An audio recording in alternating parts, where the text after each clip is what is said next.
Bonjour et donc bienvenue dans cette partie spoiler sur le film Split, réalisé par M. Night Shyamalan. Une partie spoiler sur un film de Shyamalan, c'est forcément nécessaire. Alors tout de suite, gros warning, surtout ne regardez pas cette partie spoiler si vous n'avez pas vu le film, et si vous n'avez pas vu la majorité des films de Night Shyamalan. Le principe de ces films, c'est le fameux twist de fin de film, donc ce serait vraiment dommage de se dévoiler ça. Allez voir le film et revenez évidemment écouter cette vidéo religieusement. Ça peut être très sympa à mon avis pour vous. Alors, comme dit dans la première partie, j'avais une idée un peu préconçue du film, de genre simple et direct, qu'aurait dû être Split à la suite de The Visit. J'ai sous-estimé le film, voilà, c'est comme ça que je peux, c'est la manière la plus claire de le dire, à cause de mon interprétation de la filmographie de Shyamalan.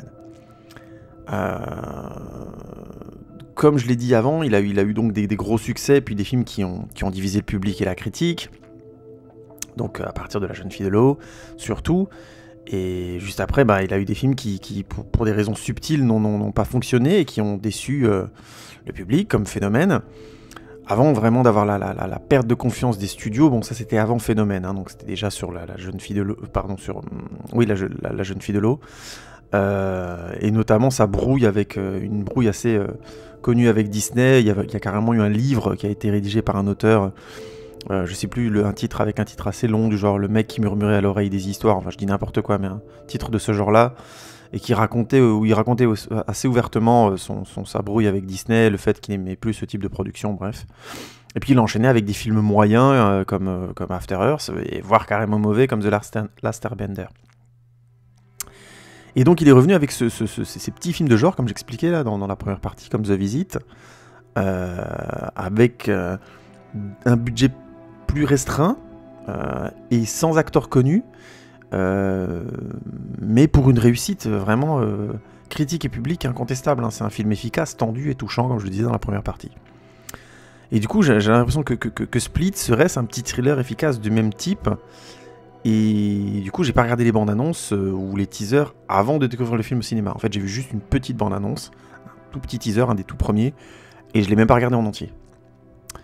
J'ai vu le début, je me suis dit, ok, ça a l'air intéressant, James McAvoy chez Shyamalan, ça me branche bien.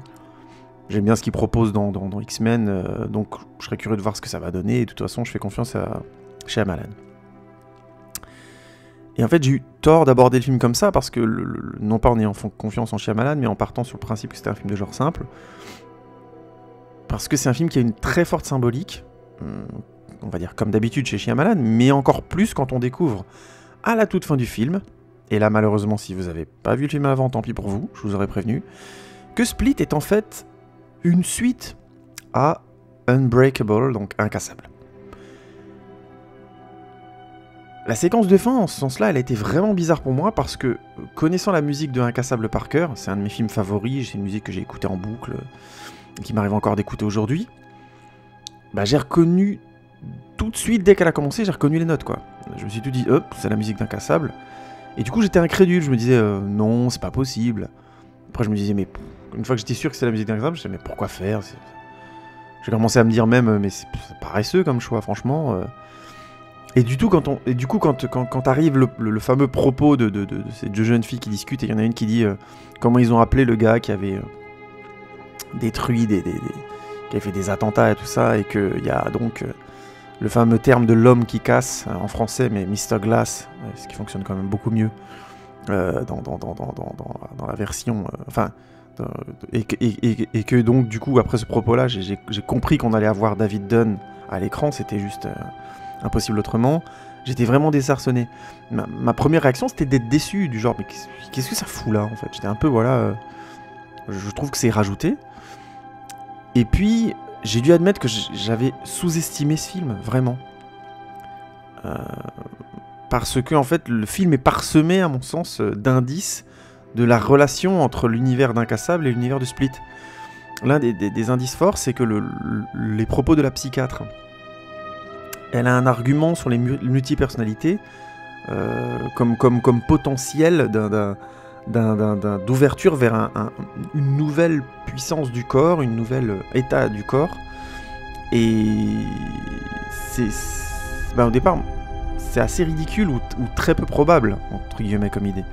Et dans le film joue cela comme quelque chose qu'elle présente, qu'elle défend, a priori seule, mais on la prend au sérieux. Elle participe à un colloque, notamment via Internet, et on voit que voilà, elle défend ce point de vue avec précision, et que personne ne rit d'elle, quoi. Ça n'a pas l'air absurde. C'est une idée nouvelle, visiblement, qu'elle défend, mais c'est pas non plus vu comme quelque chose d'absurde. Or, moi, j'avais du mal quand j'ai entendu cet argument-là, en me disant, bon, je trouvais ça un peu lourdingue, c'est un peu l'argument qui fait tenir, par exemple, le film Lucie de Besson, avec les fameux 10% seulement du cerveau utilisé, et tout ça.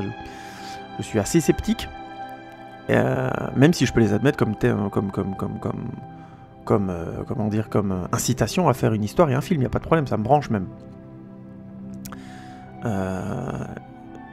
Mais ça me paraissait en quelque sorte un peu improbable.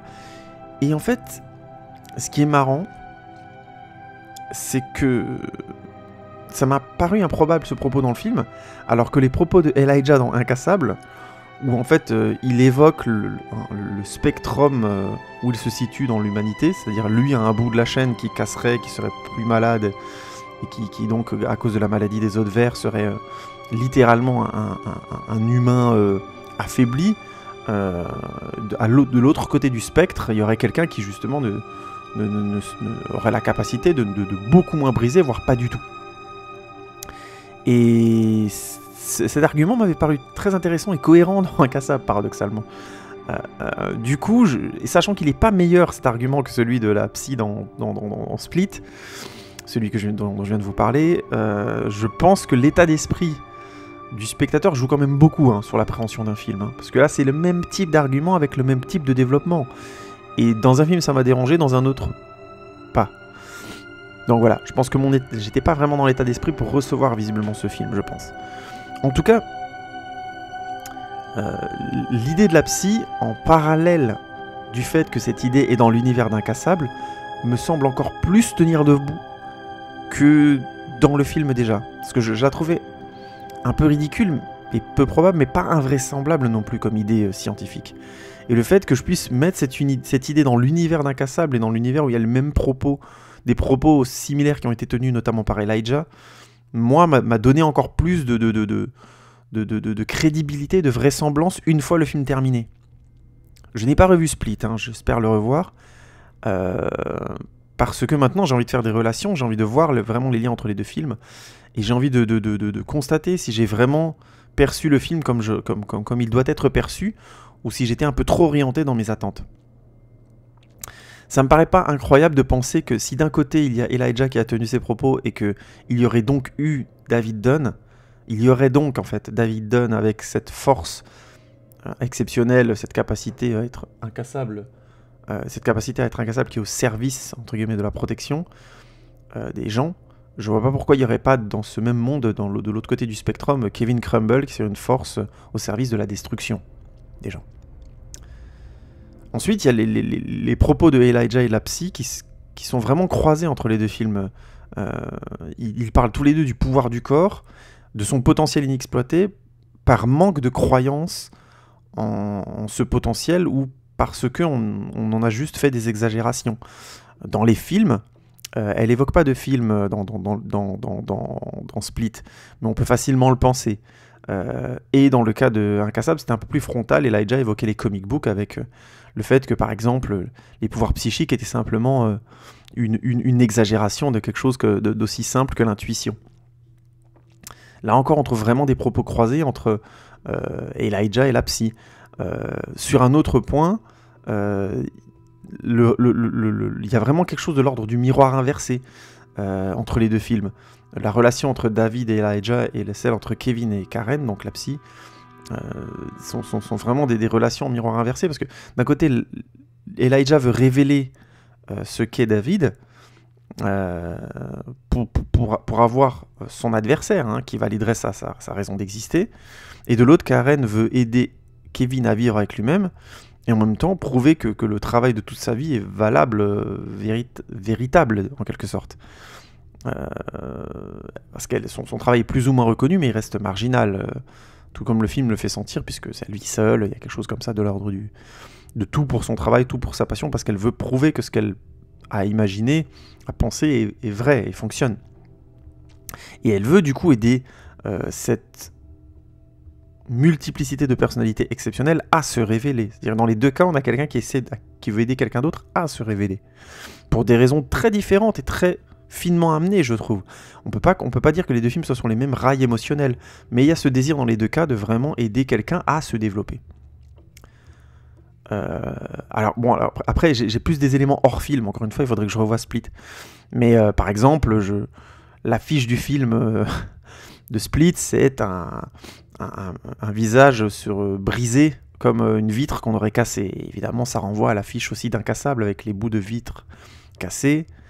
Et puis le plus évident qui est un peu hors film, c'est évidemment l'opposition entre les titres Split et Unbreakable, c'est-à-dire séparés et en quelque sorte incassable, mais surtout inséparable, imbrisable, qu'on ne peut pas séparer, qui sont évidemment des oppositions de sens très très fortes. Le film, à mon avis, doit regager d'autres symboles, mais comme je l'ai sous-estimé, je pense que je n'ai pas su en voir assez. Il y a beaucoup d'éléments précédemment cités qui viennent de discussions que j'ai eues avec ma compagne, qui avaient moins présupposé que moi et qui avaient donc mieux vu.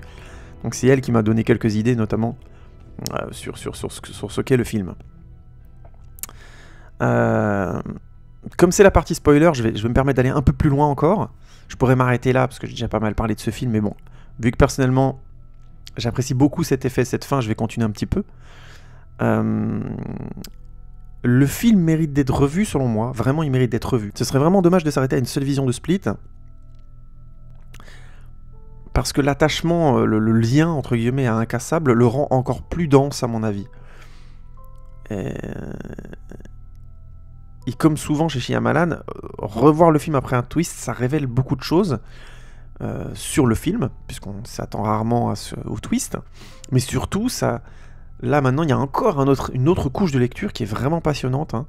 C'est cette idée d'une liaison avec le film Incassable, qui approfondit encore les effets, les mots, les dialogues, les théories, comme je le disais avant, qui sont proposées dans le film. C'est pour ça que c'est très intéressant de voir un film de Shyamalan au moins 2 fois. La plupart de ses films. Je pense que sur The Last Airbender, vous pouvez laisser tomber. Et malheureusement aussi sur After Earth, même si je trouve pas qu'After Earth soit non plus un film honteux. Mais sur la plupart de ses autres films, vraiment les revoir, ça révèle d'autres couches d'appréhension et de compréhension des histoires. Et c'est une des grandes qualités de son cinéma, cette capacité à écrire en plusieurs couches et à vraiment savoir comment faire pour nous donner envie d'aller au-delà. Pas seulement nous dire mon film est très très dense et ça vaut le coup de le revoir plusieurs fois parce qu'il y a plusieurs couches de lecture, mais vraiment nous donner envie, de manière concrète, de revoir le film avec un autre œil. C'est des films qui gagnent à être revus, tout simplement. Je dis ça parce que c'est pas évident. Il y a souvent, je constate des réalisateurs qui considèrent que leurs films ont beaucoup de niveau de lecture et qui voudraient que le grand public s'y intéresse, mais qui n'ont pas forcément cette... je pense que c'est un peu un manque d'humilité, mais j'en fais partie, donc... Je pense aussi que je pense sincèrement que c'est un manque d'humilité de ma part et d'autres aussi, de ne pas à un moment de se demander comment concrètement donner envie aux spectateurs de revenir et de revoir les choses différemment. Et aller vers cette idée, parce que ça va aussi vers cette idée un peu plus controversée, que le cinéma est complètement une manipulation et qu'à un moment donné, on manipule quelqu'un. C'est pas très moral dit comme ça. Mais quand on accepte un peu cette manipulation, non seulement je pense qu'on on se positionne de manière un peu plus morale sur ce qu'est réellement le cinéma, une manipulation, et de deux, la question du coup ça devient pas est-ce que je dois manipuler les gens ou pas, c'est qu'est-ce que je fais de cette manipulation.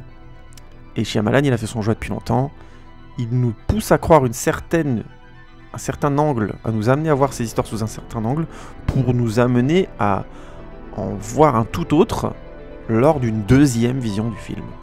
Et je trouve que ça correspond bien à notre époque, ça, cette idée de proposer des revisions, parce que les œuvres artistiques sont plus accessibles, on peut les revoir plus facilement, et je pense aussi que c'est une très très bonne manière de dépasser la première impression d'un film qui peut être très bien, on peut voir un film une fois, il y a des tas de films que j'ai vus dans ma vie une seule fois. Mais je pense que certains films méritent clairement d'être vus plusieurs fois, et savoir donner envie aux gens de rentrer dans cette culture-là du je vais re-regarder ce film, non pas seulement parce que j'ai aimé, mais parce qu'il y a quelque chose qui m'a échappé, et je suis curieux, ça me donne envie de retrouver de trouver une autre forme de plaisir à découvrir autre chose dans le film. Je trouve ça très très fort. Ça peut paraître un plaisir de cinéphile, mais comme sur le fond, les discours de Shyamalan, je trouve, sont en général profonds, c'est clairement à l'avantage de ces histoires et à l'avantage de ce qu'il essaie de traiter humainement. Comme autre à côté, je vois aussi je peux pas m'empêcher de penser le destin de la psychologue dans le film comme quelque chose de très très sombre. Hein. C'est assez rare ça chez Shyamalan quand même. C'est vraiment il y a quelque chose de tragique et de particulièrement comment dire cynique presque.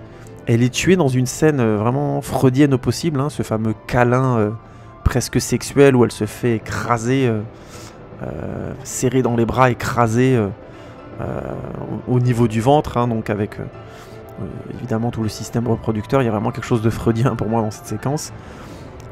Déjà le geste comme ça, ce câlin à mort.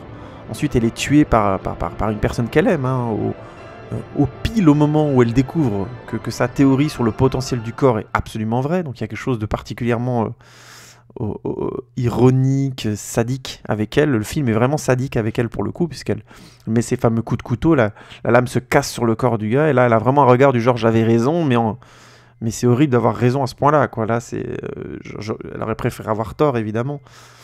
Et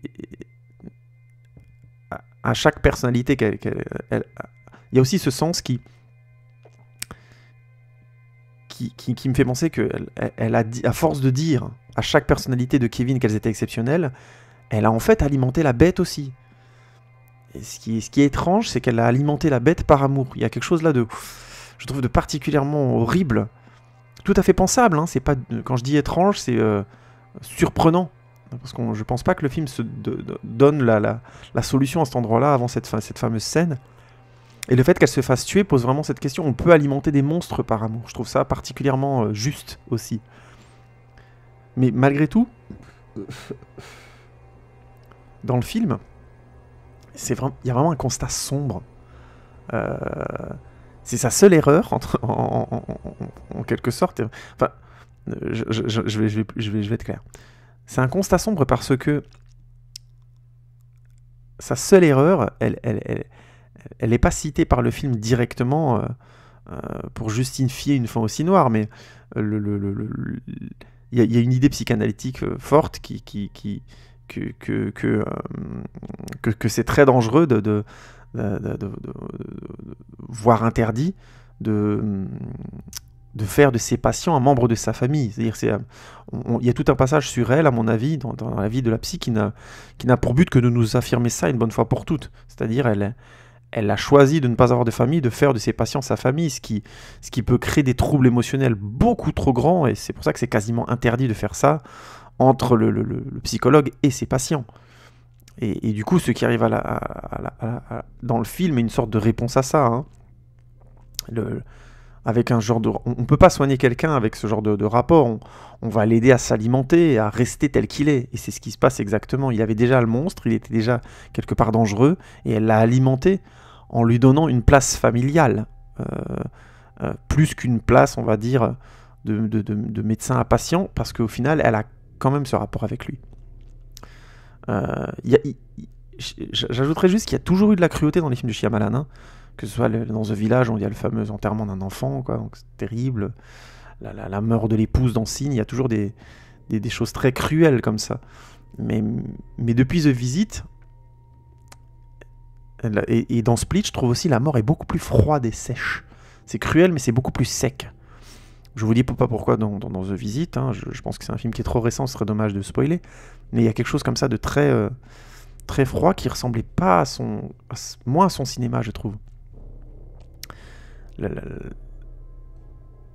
La mort de la psychologue, vraiment, elle est très violente, hein, pour quelqu'un qui est en plus particulièrement douce et qui a une volonté très profonde d'aider autrui. Il y a quelque chose comme ça je trouve, qui est assez cynique et froid. mais qui fonctionne aussi en parallèle du destin des deux jeunes filles. Donc je parlais dans la partie sans spoil, les deux autres filles kidnappées, dont Kevin dévore le ventre, hein, uniquement, évidemment encore comme un symbole de féminin, comment dire, c'est un viol, mais c'est pire, quoi. Il y a une sorte de dévorer le corps comme ça qui est assez horrible. Et surtout, ça arrive au terme d'un cycle horrible, c'est-à-dire qu'elles ont souffert, elles psychologiquement terriblement, elles ont espéré de s'enfuir. Le film joue sur le fait qu'on espère qu'elles s'enfuient, et elles se font dévorer, quoi, de manière sèche, hors champ, clinique presque. Le film joue avec un sadisme de leur aventure fuite et finit par les montrer froidement mortes, quoi. C'est une cruauté que je trouve nouvelle chez Shyamalan, mais qui trouve un contrepoint très fort avec l'histoire de Casey, donc de Anya Taylor-Joy. Cette fille qui est maltraitée et qui subit des actes de pédophilie et qui est sauvée littéralement par ses blessures et ce qu'elle a enduré. En parallèle, les deux autres filles qui ont une belle vie ont après un destin tragique. Hein. Il y a quelque chose de l'ordre de la vie ne peut pas être toute noire, en quelque sorte, aucune. Donc on pourrait trouver un contrepoint à ça en disant elles ont une belle vie, elles sont mortes de manière tragique, elle a une vie tragique et elle a survécu. Ce que essaye un peu de dire d'ailleurs, de penser le personnage de Kevin, ce qui m'amène à penser que le film essaie vraiment d'épouser le point de vue de Kevin, comme la plupart du temps dans les films de Shyamalan. Il n'y a pas de sauf-conduit, on suit vraiment le point de vue du personnage, quitte à ce que ce point de vue soit très dérangeant, tordu, ainsi de suite. Hein. Mais je dirais qu'actuellement, c'est des films qui sont des récits plus matures et du coup plus durs aussi. Je trouve vraiment que The Visit et Split sont des films, oui voilà, plus matures et plus durs que ces films précédents. Et du coup, le rapprochement avec Incassable, qui était lui par contre porteur d'une sorte d'espoir fondamental de pouvoir se changer malgré les problèmes du quotidien, des problèmes qui sont tout à fait vraisemblables, c'est-à-dire le fait de perdre contact avec son compagnon, le fait d'avoir des familles qui se séparent avec des enfants qui en souffrent, ainsi de suite, des choses qui sont vraiment des violences très fortes vécues dans la vie, et des douleurs très fortes pour la plupart des gens. Incassable finissait sur une sorte d'espoir comme ça fondamental et très lumineux, hein, en quelque sorte. Et du coup, Split est très sombre, mais fonctionne bien en contraste, encore une fois, avec Incassable, puisque à la toute puissance de Kevin va répondre celle finalement de David Dunn. Alors j'aimerais juste parler d'un petit à côté du film. J'ai vu des personnes critiquer la pédophilie dans le film parce que le film parlait de pédophilie sans avoir prévenu qu'il allait en parler. Alors, soyons très clairs, je trouve que c'est une critique déplacée, hein, selon moi. Hein. C'est-à-dire qu'un film, à un moment donné, il réserve des surprises. Tout ce que le film avait à faire, entre guillemets, tout ce que les bandes annonces avaient à faire, c'est de dire que vous allez voir un thriller. Il se trouve que dès les bandes annonces, on voyait clairement que le mec allait kidnapper visiblement des jeunes femmes qui visiblement n'étaient pas adultes, donc de la pédophilie, on allait en avoir. Le fait est que le film va un peu plus loin, nous faisant comprendre qu'il y a carrément des actes de pédophilie sur Casey quand elle est gamine, quoi, genre quand elle a, je sais pas, 5 ou 6 ans, ou à peine, je crois 8 ans, 9, allez, maxi. Donc oui, c'est plus glauque, et le film a la subtilité de nous le faire comprendre sans évidemment rien nous montrer, ce qui est évidemment beaucoup mieux, beaucoup plus choquant aussi. Donc oui, je peux comprendre qu'on n'ait pas envie de voir ça. Mais déjà, ça reste dans la démarche de Shyamalan logique, nous montrer des choses qu'on n'a pas forcément envie de voir, mais y faire face, et apprendre aussi à savoir comment y faire face. C'est quelque chose qui travaille beaucoup dans sa filmographie, et je trouve qu'il a raison de le faire. Tout simplement parce que ça existe, et qu'à un moment donné, y être confronté au cinéma, c'est mieux que d'y être confronté dans la vie, je pense. Au moins, on sait que ça existe. Après, on peut choisir de ne pas s'y confronter sans arrêt, ça on est d'accord, je suis pas non plus en train de dire qu'il faut constamment se confronter aux choses les plus sordides de l'existence humaine, mais je pense que quand un film l'apporte comme ça, sachant qu'en plus que c'est un film qui a pour nature d'être un thriller, je pense pas qu'on puisse critiquer ça, je pense pas qu'on puisse dire le film n'avait pas promis d'avoir de la pédophilie et il y en a. Pour moi, ça c'est une critique déplacée. C'est un thriller, c'est des films avec un style souvent sordide, dérangeant, des histoires sombres, et c'est des parties sombres de nos sociétés humaines. Hein. Euh, En plus, c'est important de parler et de montrer des choses auxquelles on doit réfléchir, quoi. Nos sociétés actuelles ont besoin de réfléchir. Et on est très très loin avec les clichés actuellement qu'on a autour des questions de la pédophilie. Vous savez, c'est les fameux gens qui disent à mort les pédophiles, machin, il n'y a pas de pire que ça. Je suis pas pour la peine de mort, mais les pédophiles, faudrait les gazer, machin, ce genre de truc. Et le pendant, le pendant inverse où il y a voilà, le désir sexuel se contrôle pas, castration chimique et tout ça. C'est-à-dire qu'on est vraiment dans des radicalités complètement nazes et on n'aborde pas les questions de fond, c'est-à-dire comment on fait pour gérer quelque chose qui est de l'ordre de l'immoral, c'est-à-dire que, enfin, de la morale plutôt, excusez-moi, le désir n'est pas moral, hein, ça l'a jamais été. Je reviendrai probablement dans d'autres vidéos sur ce thème-là, mais on a vraiment un gros problème à cet endroit-là. Donc pour moi, c'est important qu'il y ait des films qui, grand public, aillent encore traiter de ce sujet d'une manière ou d'une autre, et nous mettre devant les yeux ce qui se passe, parce qu'on a besoin d'y réfléchir autrement. Rien que pour ça.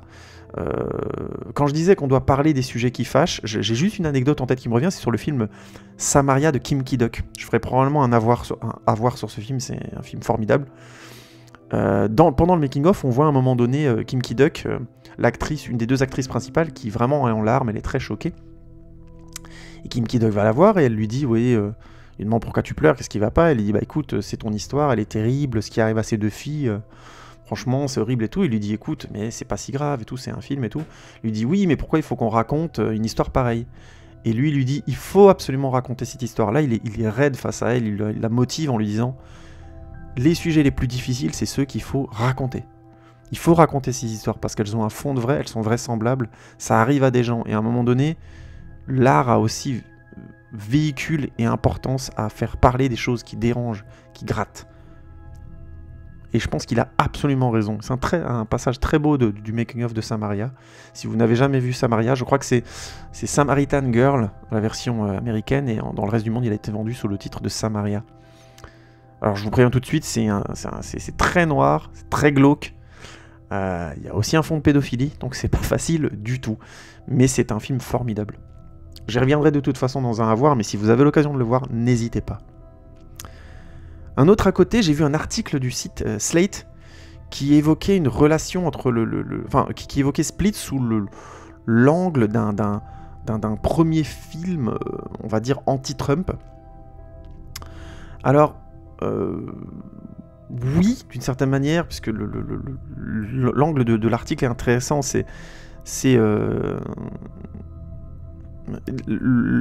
comment dire, l'auteur de l'article admet que son interprétation est un petit peu tirée par les cheveux, hein, mais il analyse ce film-là comme anti-Trump parce qu'il est sorti juste après, je crois, la mise en fonction la prise de fonction de Trump à la présidence américaine. Et même si je trouve personnellement que le film n'est pas assez politique pour qu'on puisse le percevoir comme un film anti-Trump très clairement, c'est pas ce que j'ai trouvé vraiment intéressant dans son article. Par contre, il va dans le sens d'un film sous un angle très intéressant, c'est le rapport dans le film entre l'homme, l'animal, et l'animal / la femme. Dans le sens terrible du cas. Par exemple, le psychopathe, la personnalité de Kevin, qui est obsédé par le nettoyage, la propreté, par tout ce qui est complètement obnubilé par ça, il veut voir danser les femmes, alors que le personnage de Patricia veut les habiller. Et le monstre, lui, il veut les manger. Il y a quelque chose dans le film, comme ça, une sorte de symbole de la misogynie viriliste, à base de violence symbolique, surtout contre les femmes, hein, où il y a vraiment ce côté, la femme est un corps de poupée à regarder, un corps à vêtir, un corps à consommer, littéralement. Et il fait notamment dans l'article référence à Hooters, au passage sur Hooters, que moi je n'avais pas du tout compris, et qui est très intéressant, où en fait dans les Hooters, ce sont des bars visiblement où on peut se faire servir par des hôtesses en petite tenue, quoi, pas à poil, mais je veux dire, elles sont en petits shorts avec des grands décolletés et des choses comme ça. Et le personnage de Shyamalan dans le film, puisqu'il fait une petite apparition, ramène de la viande de chez Hooters. Et la psychologue, moi j'avais pas forcément compris ça ne connaissant pas Hooters dans le film. Elle fait référence au fait que manger le poulet, c'est comme c'est du même ordre que de manger la femme, et qu'il y a quelque chose de prendre mal soin de soi avec déjà de la malbouffe, mais en plus en soutenant Hooters, en insistant sur une certaine image de la femme et une certaine consommation surtout de la femme. Enfin bref, c'est un article très intéressant dans ce sens. Je vous mets le lien dans la description, je vous conseille de le lire, et ça m'a vraiment fait revoir un petit peu déjà le film avant même de le revoir, sous l'angle de ce rapport homme-animal, que je trouve très très bien, chasseur-chassé, kidnappeur-victime, angle qui est frontal dans le film en plus, c'est ça qui est fandard, c'est que je suis un peu passé à côté alors qu'il est frontal, puisque Kazé, il y a ces fameuses séquences où on voit que Kazé est jeune et que le rapport qu'elle a avec son père est essentiellement autour de la chasse, et le rapport qu'elle aura avec son beau-père, qui sera son tuteur et donc son agresseur, est aussi lié à ça, à quelque chose de l'ordre du primal. Et au final de la bête, mais du monstrueux aussi. Le film Split est un film vraiment classe parce qu'il y a deux monstres. Il y a le monstre de Kevin et il y a le monstre du beau-père qui est clairement quelqu'un de primal et de particulièrement sectaire, dans les rares choses qu'on entend dire, qu'on l'entend dire et qu'on entend dire sur lui.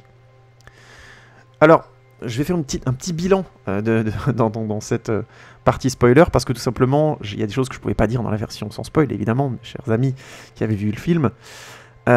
Split, c'est vraiment très bien. Et c'est encore mieux si on le prend comme un miroir inversé d'Incassable. C'est une suite surprise dans le bon sens, c'est-à-dire Shyamalan a encore une fois désarçonné le public qui attendait autre chose, mais là, il rajoute ce petit effet qui se coule pour élargir encore une fois... encore plus son propos et l'insérer dans un univers. Et je trouve que c'est vraiment un coup de maître. Parce que voilà, Incassable est un film exceptionnel qui avait un univers très intéressant. Personne, moi le premier, n'attendait plus de suite à ce film, même si j'avais lu des fois dans sa filmographie des projets de Unbreakable 2, ça me paraissait étrange, voire déplacé. Et là, avec Split, je suis complètement convaincu qu'il a vraiment quelque chose encore à dire avec cet univers, et que même avec le vocabulaire qu'il a maintenant et qui est beaucoup moins maniéré, il peut faire un film vraiment superbe et à la hauteur de Incassable. Alors, j'ai besoin de revoir le film pour mieux cerner les liens entre les deux, et je ferai probablement des vidéos sur les prochains films de Shyamalan, et je referai probablement à un moment donné, pas tout de suite, mais dans un moment, une vidéo sur Incassable, et probablement que je fonctionnerai en miroir en faisant Incassable, Split, et peut-être même Incassable 2 s'il doit sortir. J'insiste sur le fait que Split, je pense pas que Split soit au niveau d'Incassable tout seul, mais le fait qu'il en soit une partie, et que ce soit révélé à la fin, lui ajoute une valeur ajoutée qui est dingue, à laquelle j'aurais pas forcément adhéré. Je pense pas que ce soit un grand thriller en soi, mais c'est un très bon thriller, et en plus il est un spin-off d'Incassable, ce qui pour moi était improbable, et maintenant que je le sais, je pense que ça rajoute encore de la qualité à ce film, comme j'ai essayé de vous le dire dans cette partie spoiler. Voilà, je vais m'arrêter là, j'ai bien assez parlé de ce film. Je vous remercie beaucoup d'avoir écouté cette vidéo. Bientôt, petit chanceux de la partie spoiler, je vais faire un après le film sur... enfin, je vais vous sortir un après le film bientôt, je vous dis pas encore sur quel film. Et puis, je vous mets les liens en critique, mais aussi à l'article que j'ai lu donc de Slate, dans la description, n'hésitez pas à regarder. N'hésitez pas à me dire ce que vous avez pensé de cette vidéo, merci encore beaucoup d'avoir écouté, ça fait vraiment plaisir. Et n'hésitez pas à me dire ce que vous avez pensé du film vous aussi, et de ce retournement, même si vous n'avez pas aimé du tout. A bientôt, et on se retrouve pour une prochaine vidéo. Merci encore, salut les amis.